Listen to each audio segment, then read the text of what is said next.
বন্ধুরা সবাই কেমন আছেন? আজকে কথা বলি আর্টিকেরিয়া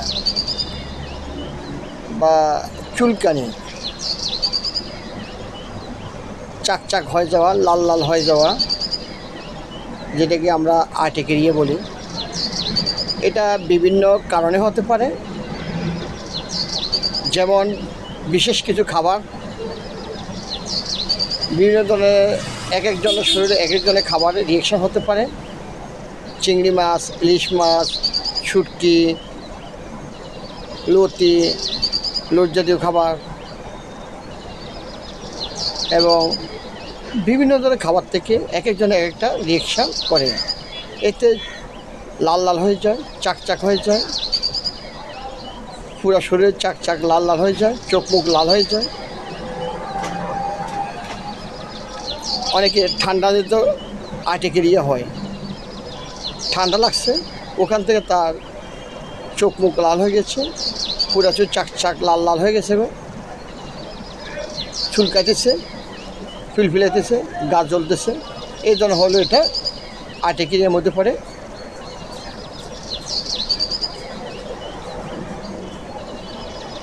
রোদে, অনেকের রোদে, হঠাৎ রোদে গিয়েছে, প্রচণ্ড রোদে অনেকের অ্যালার্জি আর্টিকেরিয়াটা দেখা দিয়েছে, তার পুরাটা শরীর চাকচাক হয়ে গেছে, লাল লাল হয়ে গেছে। এটা হতে পারে কৃমির সমস্যা থেকে হতে পারে। অনেকে দীর্ঘদিন কৃমি ওষুধ খান নাই, শরীরে কৃমি হয়েছে, হঠাৎ যে কোনো মুহূর্তে তার চোখ মুখ শরীর চাকচাক লাল লাল ফুলে যাওয়া, এটা দেখা দিতে পারে। অনেকের ব্যায়াম, সে প্রয়োজনে সে ব্যায়াম করতেছে, ব্যায়াম থেকেও তার হঠাৎ আর্টিকেরিয়া অ্যালার্জিটা দেখা দিতে পারে। থাইরয়েডের সমস্যা, যদি কারো গলায় থাইরয়েডের সমস্যা থাকে, থাইরয়েডের সমস্যা থেকেও আর্টিকেরিয়া হতে পারে। চোখ মুখ লাল, পুরো শরীর চাকচাক হয়ে যাওয়া, লাল লাল হয়ে যাওয়া, ফুলে যাওয়া।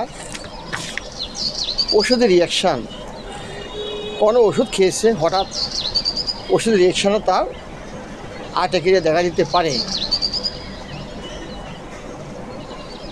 যখন যে সমস্যা হোক না কেন, হঠাৎ করে যদি হয়ে থাকে,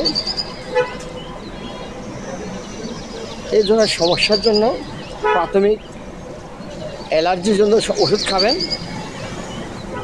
এবং দীর্ঘদিন যদি হয়ে থাকে, এটা ক্রনিক আর্টিকেরিয়া হতে পারে, অনেক দিন ওষুধ খেতে হয়। তো অ্যালার্জি এই ধরনের সমস্যা হলে কিছু ওষুধ, যেমন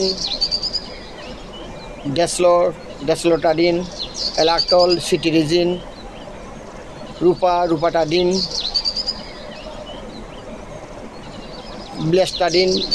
ব্লাস্টিন, এই যে ওষুধ যে কোনো একটা ডেলি প্রতি রাত্রে একটা করে খেতে পারেন। এর থেকে বেশি সমস্যা হলে ডাক্তারের পরামর্শ নিয়ে ওষুধ খাবেন। ধন্যবাদ বন্ধুরা, আমার ভিডিওটি ভালো লাগলে লাইক কমেন্ট করবেন।